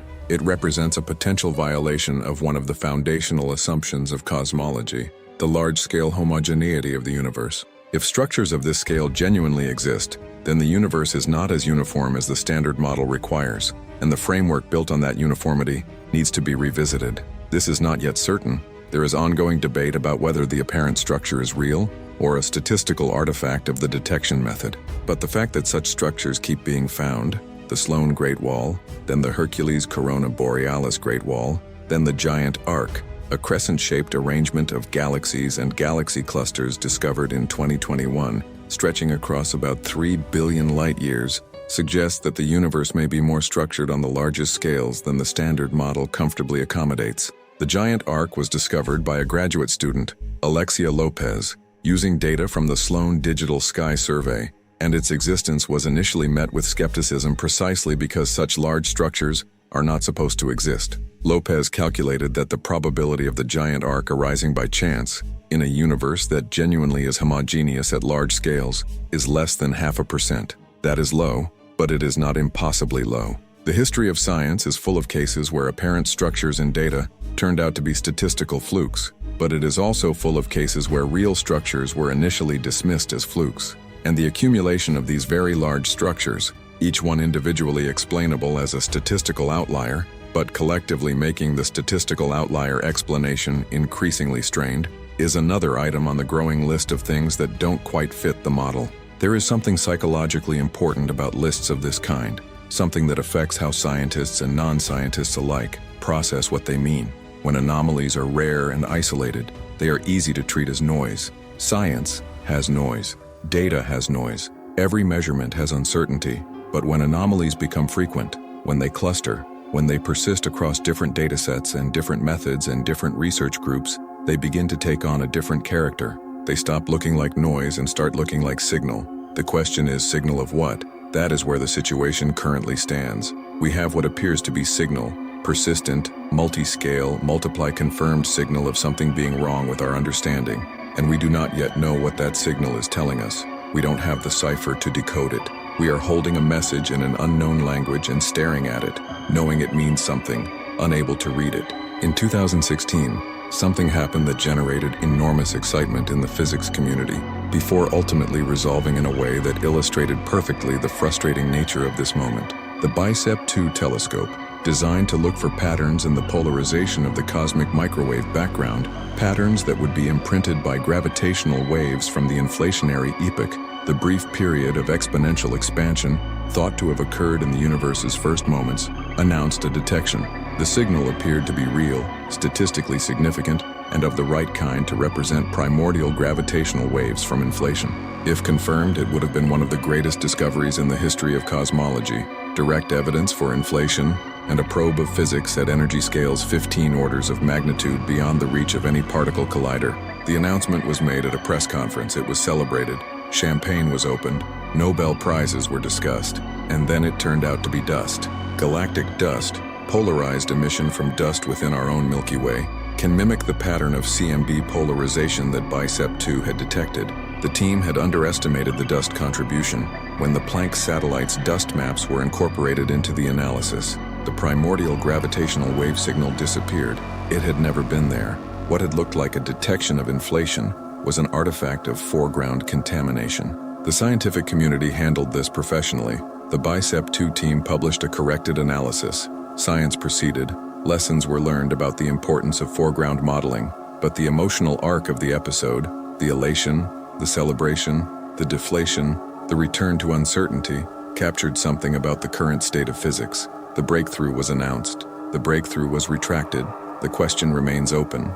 Inflation may or may not have occurred. If it did occur, we don't yet have direct evidence for it. And if inflation did not occur, then we need a different explanation for the extreme uniformity and flatness of the universe. And that explanation, whatever it would be, does not currently exist. You are now deep enough into this territory that it is worth stopping to consider what it feels like to be a physicist working at these frontiers. Not the frustration of a scientist who simply hasn't found the answer yet. That is ordinary, manageable, even motivating. Something more existentially complicated than that. Because what these physicists are confronting is not just the absence of an answer to a specific question. What they are confronting is the possibility that the entire framework within which they have been asking questions may need to be replaced. And replacing a scientific framework, truly replacing it, not just extending it, is not like solving a puzzle. It is more like discovering that the puzzle you've been working on is part of a larger puzzle whose shape you didn't know existed. It requires a kind of conceptual flexibility that is extraordinarily difficult, because the existing framework is not just a set of equations. It is a way of thinking. It is a set of assumptions about what counts as a valid question, what counts as a satisfying answer, what kinds of entities can appear in physical theories. Replacing it requires thinking in ways that the existing framework literally cannot generate. This is why revolutionary breakthroughs in physics have often come from outsiders, or from people who were willing to think in ways that seemed, from within the existing framework, to be completely wrong. Einstein was a patent clerk when he developed special relativity. He was thinking about the nature of simultaneity, in a way that his contemporaries, steeped in Newtonian mechanics, found difficult even to comprehend at first. Heisenberg, in developing quantum mechanics, started from the radical premise that the mathematics of physics should only involve observable quantities, and from that premise, developed a framework that redefined what it meant for a particle to have a definite position or momentum. These breakthroughs required not just new answers but new questions, and new questions, by their nature, cannot be generated by the framework that the old questions were embedded in. You need something from outside. You need a perspective that the current framework cannot accommodate, and generating that perspective from within the intellectual culture that the current framework has created is extraordinarily hard. There are people trying. There are researchers who have stepped deliberately outside the mainstream, pursuing approaches that the field regards with varying degrees of skepticism. There are physicists working on modifications of quantum mechanics that introduce collapse as a real physical process, not just an interpretation, testing whether quantum superpositions spontaneously collapse above some threshold of complexity or mass, and designing experiments sensitive enough to detect such collapse if it occurs. There are cosmologists exploring whether the anomalies in the CMB and the large-scale structure might be explained by the existence of cosmological topology, the possibility that the universe is finite and has a non-trivial shape, so that what looks like structure beyond the homogeneity scale is actually a topological artifact of the universe wrapping around on itself. There are theorists working on approaches to quantum gravity that don't start from either string theory or loop quantum gravity, but from entirely different starting points: causal set theory, twistor theory, amplituhedra, emergence from quantum information principles. The amplituhedron deserves special mention because it is one of the most striking recent developments in theoretical physics, and one of the most conceptually radical. Discovered by Nima Arkani-Hamed and Jaroslav Trnka in 2013, the amplituhedron is a geometric object whose volume directly encodes the probability amplitudes for certain particle interactions. In other words, the outcome of a quantum scattering process, the probability that two particles colliding will produce a particular set of final state particles, can be computed by calculating the volume of this geometric structure, without ever writing down a Lagrangian, without ever invoking the concepts of space or time or locality or unitarity. These principles, locality and unitarity, which are two of the deepest foundational assumptions of quantum field theory, emerge from the geometry of the amplituhedron rather than being inputs into the calculation. If this approach can be generalized, and Arkani-Hamed believes it can, and that it points towards a formulation of physics in which space and time are truly derived, emergent concepts, then it represents a glimpse of something beneath the foundations, a layer of reality that the current language of physics cannot directly describe, but which the mathematics is beginning to sense. What all of these approaches share, the emergent space-time program, the amplituhedron, the quantum information approach to gravity, the various interpretations of quantum mechanics, is the feeling of groping towards something whose shape is not yet clear, like trying to describe an object from inside a dark room by reaching out and touching its surface, trying to build a mental picture from tactile clues without ever seeing the thing directly. The clues keep suggesting that the thing is something other than what we imagined. The thing has curves where we expected corners, smoothness where we expected texture, and absence where we expected solidity. But the complete picture has not yet resolved. The light has not come on, and there is no guarantee that it will come on in any of our lifetimes. Let's talk about something that rarely enters discussions of physics anomalies, but that belongs here: the behavior of constants that are supposed to be constant. The fine structure constant, denoted by the Greek letter alpha, is a dimensionless number, approximately 1/37, that characterizes the strength of the electromagnetic interaction. It determines how strongly charged particles interact with the electromagnetic field, and it appears throughout physics and chemistry in ways that are fundamental. The value of this constant determines the structure of atomic orbitals, the spectrum of light emitted by atoms, the stability of matter itself. It is one of the most precisely measured quantities in physics, and it is supposed to be constant, the same everywhere in the universe, and at all times. But several years ago, observations of quasar absorption spectra, the light from distant quasars that has passed through intervening clouds of gas, leaving absorption lines whose frequencies depend on the value of the fine structure constant in the gas cloud, suggested something extraordinary. John Webb and collaborators studying data from the Keck Observatory in Hawaii and the Very Large Telescope in Chile found hints that the fine structure constant might not be the same everywhere in the universe. In one direction of the sky, the data suggested the constant was slightly smaller in the distant past. In another direction, it appeared slightly larger. The variation was tiny, at the level of parts per million, but if real, it would be seismic. A varying fine structure constant would mean that the laws of electromagnetism are not truly constant throughout the universe. They would depend on location and time. The universe would not be governed by universal laws in the strict sense. The laws would vary from place to place like the climate on a planet rather than the rigid rules of a machine. This finding has been controversial. Not all subsequent analyses have confirmed the variation. The statistical significance of the original result has been questioned, but it has not been definitively refuted either. And the very fact that we are having this conversation, the very fact that observational evidence for a varying fine structure constant has been presented and cannot be cleanly dismissed, is itself a statement about the strangeness of where we are. Because if the fine structure constant varies, then everything we know about physics needs to be reconsidered in that light.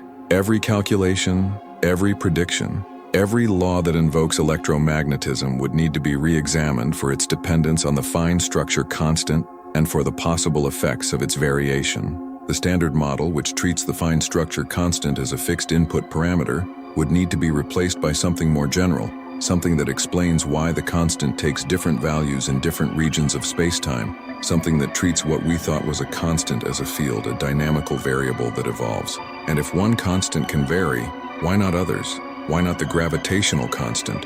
Why not the masses of the fundamental particles? Why not the speed of light? What exactly is fundamental, if not the constants of nature? This line of thinking opens into something that some physicists take very seriously, and others find deeply uncomfortable. The possibility that the laws of physics themselves are not fixed, eternal, transcendent truths, but contingent, local, changeable features of a particular region of reality. In the eternal inflation picture of cosmology, in which the inflationary expansion of the early universe produced, and continues to produce, a vast number of causally disconnected regions of space-time, each settling into a different low-energy state with different physical laws, the constants of nature in our observable universe are not universal. They are local. They are the particular values that the quantum field settled into when inflation ended in our corner of the multiverse. In another bubble universe, the fine structure constant might be different. The mass of the electron might be different. The laws of physics might be profoundly different in ways that make our physical processes, chemistry, nuclear physics, gravity, not just quantitatively different, but qualitatively different. The notion of a law of physics as something universally true throughout all of reality dissolves. And if the laws of physics are not universal, then the program of physics, the search for a single, unified, universally true description of reality, is based on a misconception, not a mistake in the ordinary sense. The laws of physics as discovered are perfectly real and perfectly valid within our observable universe, but they are not the laws of physics in the sense of being the unique, necessary eternal rules governing all possible realities. They are our laws of physics, the local customs of this particular bubble of space-time, as contingent as the arrangement of continents on a planet. That is a thought that, if you allow it to land fully, produces a very particular kind of intellectual vertigo, because science's deepest aspiration has always been to find the ultimate, necessary truths about reality, to discover not just how things happen to be, but why they must be as they are. And if the multiverse is real, if the laws of physics are contingent rather than necessary, then that deepest aspiration may be, in principle, unachievable. There is a set of ideas that we have been approaching obliquely for some time, and that we cannot avoid any longer, ideas that represent perhaps the most conceptually radical response to all of the anomalies and tensions we have discussed. These are the ideas grouped under the general umbrella of the simulation hypothesis, the proposition that the universe as we experience it is not a physical reality in the traditional sense, but a computational process, a simulation running on some substrate of computation that lies outside and beyond what we can observe. The simulation hypothesis is not, in its modern form, a metaphysical fantasy. It is a philosophical argument articulated most rigorously by the philosopher Nick Bostrom, and it takes the following form. If it is possible, in principle, to create simulations of conscious minds and physical realities indistinguishable from our own, then given the expected proliferation of such simulations as technology advances, the overwhelming majority of minds with experiences like ours would be simulated rather than base-level physical beings. Therefore, without specific knowledge that we are not simulated, we should assign significant probability to being simulated. The simulation hypothesis has been discussed by physicists, not just philosophers, partly because there are features of fundamental physics that some people find suggestive of a computational origin. The discreteness of quantum mechanics, the fact that energy comes in quanta, that spin comes in half-integer multiples, that the universe has what appears to be a minimum meaningful length at the Planck scale, could be interpreted as evidence of an underlying discrete computational structure, like the pixels of a screen or the bits of a computer. The finite speed of light could be interpreted as a maximum clock speed of the underlying computation. The apparent fine-tuning of the constants of nature could be interpreted as deliberate parameter choices by whoever or whatever runs the simulation. And the observer dependence of quantum mechanical outcomes, the way the universe seems to resist having a definite description independent of measurement, could be interpreted as an optimization strategy of a simulation that only fully resolves the state of things when they are observed, to save computational resources. These interpretations are speculative. They are not favored by the majority of physicists, but what is striking is that they are taken seriously at all, that the question, "Are we living in a simulation?" can be asked by serious scientists and philosophers without being immediately dismissed as absurd. The very fact that this question is live, that it cannot be definitively ruled out, and that features of physical reality are being cited as potential evidence for it, is itself a sign of how deep the conceptual crisis in fundamental physics has become. When the framework of physics reaches its limits, when the deepest questions cannot be answered within the existing paradigm, the imagination reaches further, sometimes too far, but sometimes, in the history of science just often enough to matter, what seemed like wild speculation turned out to be pointing at something real. But perhaps the most scientifically grounded of the radical ideas, grounded in the sense of being derived from established physics rather than speculation, is the one we already touched on, the idea that consciousness and physical reality are more deeply intertwined than the standard materialist picture admits. This is not the same as the simulation hypothesis. It is a different kind of claim. The standard picture of modern science is materialist and reductionist. Reality consists of physical stuff, governed by physical laws, and consciousness, the experience of being a thinking, feeling subject, is a product of physical processes in complex systems like brains. Consciousness is an emergent property of matter. It is, in some sense, nothing over and above the physical.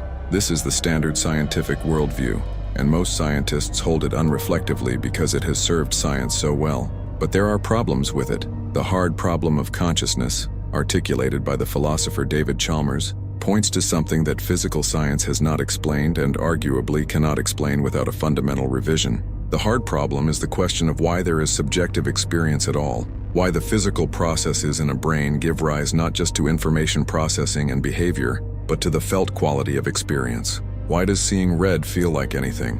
Why is there something it is like to be you, rather than there being information processing taking place in the dark, without any inner experience accompanying it? This is not a question that neuroscience, however sophisticated, has answered or seems close to answering, because neuroscience tells you about the physical correlates of consciousness, which brain states correspond to which experiences, without explaining why those physical states should be accompanied by experience at all. The explanatory gap between physical process and subjective experience seems to be unbridgeable by any amount of additional detail about the physical process. Some philosophers and physicists take this seriously enough to explore alternatives to the standard materialist picture. Panpsychism, the view that consciousness or proto-conscious properties are fundamental features of reality, present at all levels of the physical world, and combining in complex systems to produce the richness of human experience, has been gaining serious academic attention, not because it has been proven,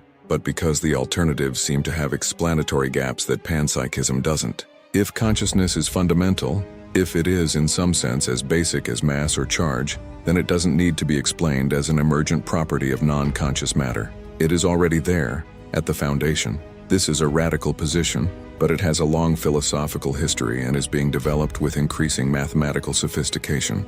And in the context of quantum mechanics, where the role of the observer has always been philosophically fraught, A view in which consciousness plays a more fundamental role has a certain coherence that purely physicalist accounts struggle to achieve. What is particularly striking, and particularly relevant to the narrative of this video, is that both the emergent space-time program and the foundational questions about consciousness seem to be pointing in the same direction, toward the conclusion that the physical world as we naively picture it, a three-dimensional space filled with material objects evolving in time, governed by fixed laws, existing independently of any observer, is not the fundamental description of reality. It is an approximation. It is a representation, possibly a very good one, possibly indispensable for practical purposes, but a representation nevertheless. Beneath it, or beyond it, or at a different level of description from it, lies something that our current physical theories cannot fully capture, and that our ordinary language and intuition were not built to describe.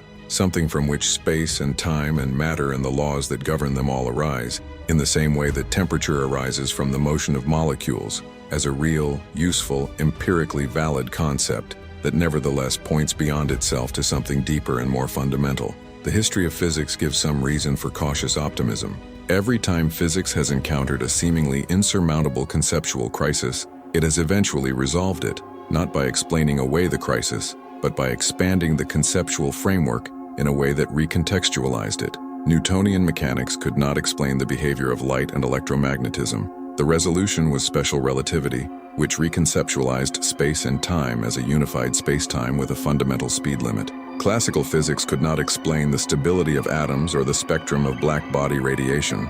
The resolution was quantum mechanics, which reconceptualized physical reality as fundamentally probabilistic and discrete. General relativity could not be reconciled with classical electromagnetism in a simple way. The resolution was the development of quantum field theory, which reconceptualized particles as excitations of fields. Every one of these expansions seemed, before it happened, like it might be impossible. The existing framework seemed too entrenched, the conceptual leap too large, the new ideas too strange to be accepted, and every one of them happened anyway. But there is a reason not to be fully reassured by this history, and that reason is the scale of the current crisis. The previous crises, for all their conceptual difficulty, were crises within a framework that retained the idea of objective physical reality, governed by laws, existing independently of observers in some meaningful sense. Relativity extended that framework. Quantum mechanics strained it, but most physicists believe that a satisfactory interpretation of quantum mechanics will preserve objective reality in some form. What the current crisis is hinting at, the emergence of space from entanglement, the observer dependence of quantum facts, the contingency of physical laws in a multiverse, the hard problem of consciousness, is something more radical. It is the possibility that the framework of objective physical reality, governed by universal laws, needs not to be extended but to be replaced, not expanded, but transcended. And what lies beyond objective physical reality, what the more fundamental description of things actually looks like, we genuinely do not know. We have glimpses, mathematical hints, theoretical structures that point in a direction without fully illuminating it, but the destination is not visible. The map runs out. There is an anomaly we have not yet discussed, one that is more recent than most of the others, and that has been generating considerable attention. It concerns the behavior of the universe's expansion not in the deep past, not in the far future, but right now, in the present era. The standard cosmological model called lambda CDM, where lambda represents the cosmological constant and CDM stands for cold dark matter, makes specific predictions about the rate at which the universe's expansion should be changing in the current epoch. It predicts a specific relationship between the universe's age and its expansion rate, a specific value for the deceleration parameter that tells you how fast the expansion is speeding up, and measurements of the late-time universe, using techniques that have become available only recently, including the analysis of the two-point correlation function of galaxies in large redshift surveys, have been returning values that create tension with what lambda CDM predicts. Not the same tension as the Hubble tension, but a related one, pointing in a similar direction. The universe's expansion history may not be following the simple trajectory that the standard model describes. These new surveys, the Dark Energy Spectroscopic Instrument, the Dark Energy Survey, and soon the Euclid satellite and the Rubin Observatory's Legacy Survey of Space and Time, are designed with precisely the goal of resolving these tensions.